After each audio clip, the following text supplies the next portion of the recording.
لو الورشة أو الجراج قالك لازم نغير القطعة دي فورا، مش لازم توافق في ساعتها.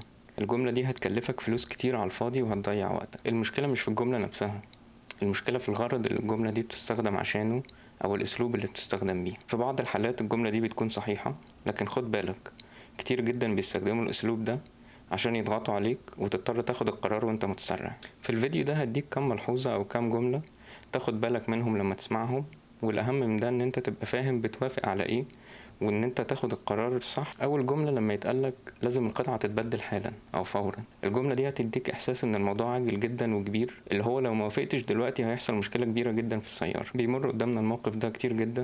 بعد الموافقة بيتعمل فحص مفصل بيبان ان المشكلة كانت ابسط من كده بكتير، بس هنا الفكرة هل ده بيتقالك بعد كده ويرجعوا في التسعير ولا ما بيتقالكش؟ في اعطال طبعا بتحتاج تدخل سريع، تكون مشكلة طارئة ومحتاجة تتصلح دلوقتي حالا، بس لازم يتشرح لك سبب حقيقي عشان تبقى فاهم. وبسبب الاستخدام السيء للاسلوب ده اللي بيتبعه بعض الاماكن، ممكن بعد كده انت تكون خلاص خدت بالك ان الاصلاح اللي تم ده ما كانش المفروض يحصل ودفعت فلوس على الفاضي.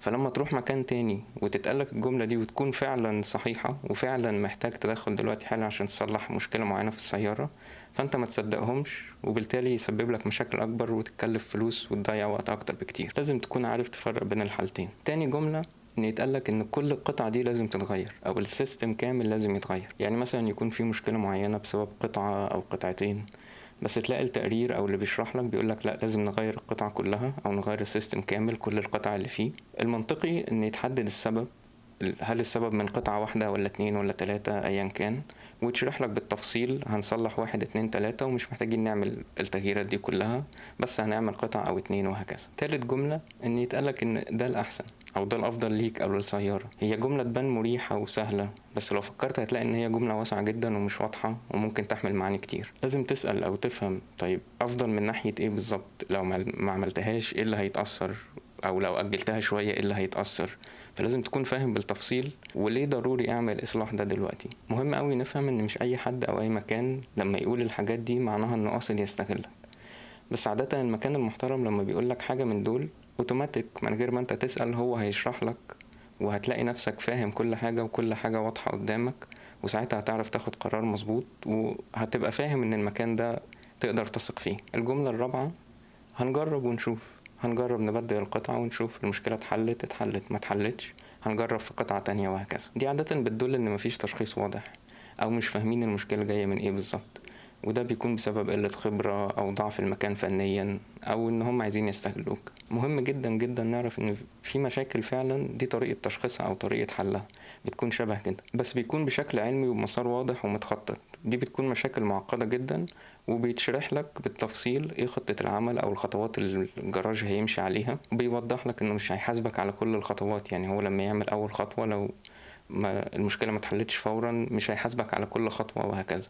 ده بيبقى اسلوب في الشغل او اسلوب في حل مشكلة معينة، وغالبا المشكلة دي من كتر ما هي معقدة هتكون انت اصلا لفيت على كذا مكان قبل كده ومعرفوش يحلوها، فانت هتبتدي تبقى فاهم ان المكان ده خلاص بيقول لي الحقيقة وهو بيصارحني من الاول ان المشكلة معقدة ومش بيضحك عليا وبيقول لي ان انا هحلها من الاول لازم اعمل واحد اتنين تلاتة. خامس جملة ان يتقالك دي مشكلة كبيرة جدا من غير ما يتشرح لك ليه او ايه السبب اللي مخليها كده. طب هي ممكن تتسبب في ايه؟ لو ما حلتهاش دلوقتي وسبتها شوية بعد فترة قد ايه لازم احلها؟ ممكن في الاخر يطلع اصلا الموضوع بسيط جدا ومش مستاهل المبالغة دي كلها، بس بيتم تضخيمه عشان انت تتخض وتوافق على طول. طيب انا اعمل ايه في الحالات دي؟ دايما اسأل ليه هنعمل كذا وكذا وكذا وكذا. اطلب شرح بسيط، ما تتكسفش ان انت مش فاهم في التفاصيل، ده عادي جدا لانك مش متخصص في المجال.